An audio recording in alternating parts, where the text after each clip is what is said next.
Quebrei o banco.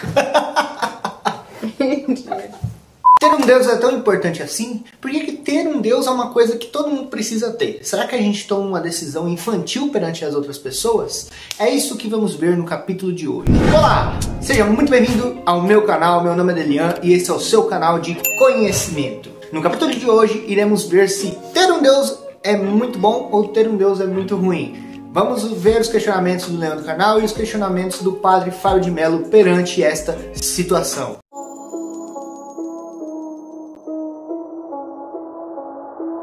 Vamos colocar em pauta a primeira delas. Será que ter um Deus te aprisiona ou te liberta? O que vocês acham?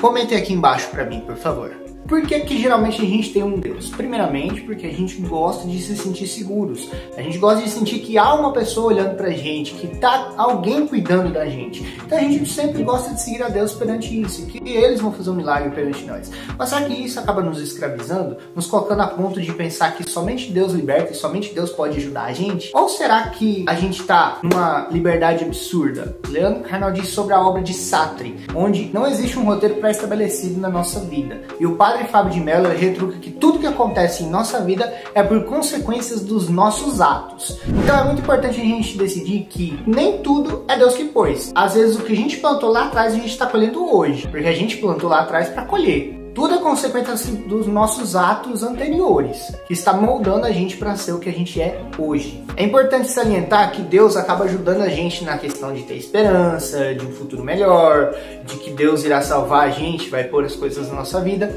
E Leandro Carnal deixa bem explícito que essa falta de uma existência de um ser maior prejudica a gente de um certo modo, pois a gente não sabe aonde que a gente vai ir para crer em alguma coisa. A gente acaba tendo muita autonomia de nós mesmos, mas será que essa autonomia não acaba sendo prejudicial? A gente é a imagem e semelhança de Cristo. E Cristo está na nossa essência. Somos a essência de Deus, por sermos a imagem e semelhança. Será que isso não é uma coisa pra gente abominar tudo que não é a essência de Deus? Por exemplo, o dinheiro, os bens materiais, o poder. Na Bíblia há vários pontos que falam sobre poder, dinheiro e tudo mais. É muito importante salientar que o padre ele deixa claro que isso é porque a gente abomina. Na verdade, isso deveria vir como um bem natural pra gente. Quando a gente abomina uma coisa, acaba que por distanciá-la. Porém, quando a gente acaba pondo isso como essência de Deus, acaba atraindo essas coisas para nós mesmos. Quando Jesus Cristo veio para a Terra, ele foi um humano. Ele viveu na carne de um humano.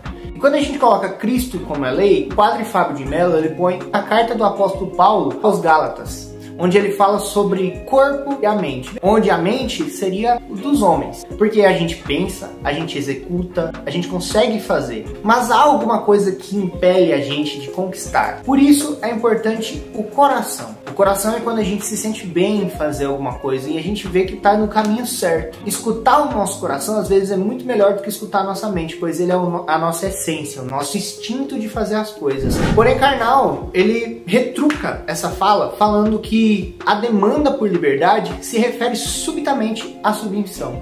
Por exemplo, Abraão. Quando Abraão recebe a mensagem de que ele tem que partir para uma terra prometida com Sara e seus filhos, Abraão simplesmente aceita. Ele não questiona: agora, aos 75 anos, eu tenho que ir, Deus? Não, Deus fala, ele pega e faz. A submissão acaba sendo a coisa certa a se fazer. Quando Abraão, por exemplo, tem que sacrificar o próprio filho porque Deus falou que ele tem que sacrificar, foi uma ordem de Deus. Então, basicamente, a gente crê que Deus é uma ordem divina, onde tudo que ele fala é certo, mesmo você tendo a consciência de que é errado. Mas a gente não questiona. Então, Deus seria a submissão. É muito engraçado, por exemplo, em batalhas. Quando há guerra ou algo do tipo, as pessoas rezam por Deus para que Deus acabe com os seus inimigos.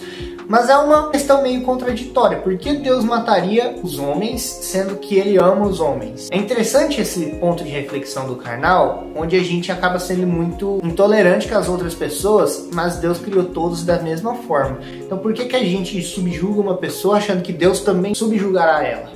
Isso acaba por fortalecer a xenofobia, que é a intolerância religiosa em outras palavras. Isso alimenta o ódio, o rancor, a repreensão entre as pessoas. É muito engraçado que essa xenofobia foi criada no Novo Testamento. Ele põe muito mais questões humanitárias no Antigo Testamento. Por exemplo, ele coloca que Sara tinha inveja da mãe, que a mãe ajudava o filho na sua primogenitura e deixava o outro para trás. Mostrava no Antigo Testamento que a gente era muito mais humano do que hoje em dia a gente está querendo acreditar muito mais no sobrenatural. Quem lê o Antigo Testamento vê que há guerras, há conflitos, há humanização.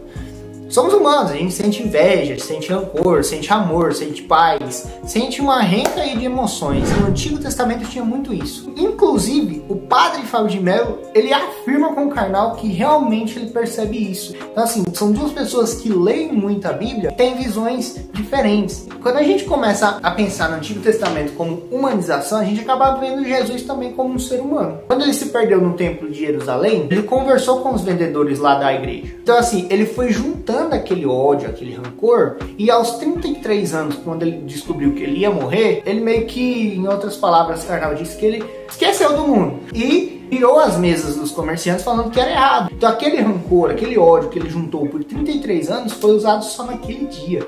Ele já não gostava que existissem vendedores na igreja, mas ele foi falar disso só aos 33 anos. Então assim, se a gente for analisar, Jesus também era humano igual a gente. Até que ele veio para ser humano, então ele sentiu emoções, sentiu amor, sentiu ódio, sentiu rancor, sentiu tudo.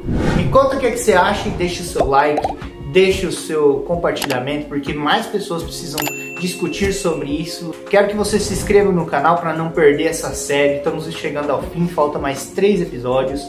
Então, vamos lá, galera. Um grande abraço, beijo, falou, fui!